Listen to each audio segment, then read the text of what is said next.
पैसे कमावणे हे बहुतांशी लोकांचं ध्येय असतं. परंतु ते कसे कमावले हे देखील महत्त्वाचं असतं.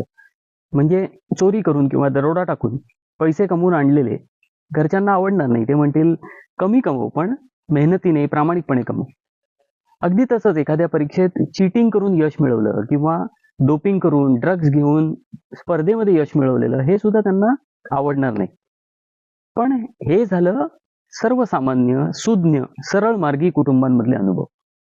काही ठिकाणी असेही असावे, की कोणत्याही मार्गे पैसे कमव, चोऱ्या कर, खून पाड, पण पैसे महत्वाचे किंवा वाटेल त्या मार्गाने जिंकलंच पाहिजे असं सांगणारे आणि त्या यशाचं कौतुक करणारे व समर्थन करणारे सुद्धा आहेत. त्याच कॅटेगरीतली लोक असावीत जे खोटेपणाचे ढळढळीत पुरावे देऊनही विजयाचं समर्थन करतात. बंगालमध्ये बीजे पार्टीला 1,39,00,000 मतं मिळाली आणि तृणमूलला 1,26,00,000 मतं, म्हणजे फक्त 13 लाख मतांचा फरक. पण हा फरक साध्य कसा केला?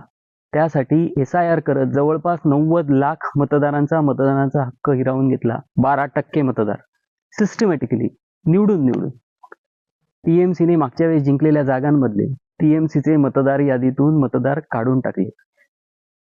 TMCची निवडणूक योजना आखणाऱ्या कंपनीची ED चौकशी करू लागली. ज्यांना मतदान झाल्या लगेच जामीन मिळाला आणि तेव्हा मात्र EDने विरोधही केला ना.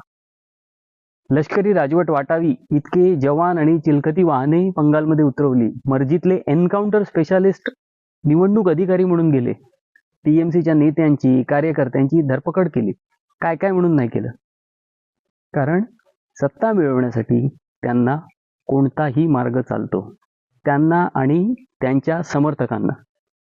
थोडक्यात त्यांना लोकशाही आणि देशापेक्षा सुद्धा फक्त पक्षप्रिय आहे असं म्हणावं लागेल. कोणत्याही पक्षाचे समर्थक, नेत्याचे फॉलोअर म्हणून नव्हे, तर एक देशाचं नागरिक म्हणून विचार करा. कारण लोकशाहीचा अर्थ असतो नागरिकांसाठी असलेली आणि स्वतंत्र, निष्पक्ष, पारदर्शक निवडणुकी मार्गे नागरिकांनी निवडून दिलेली राज्यपद्धती. त्यालाच सुरुंग लावलाय. विचार करा.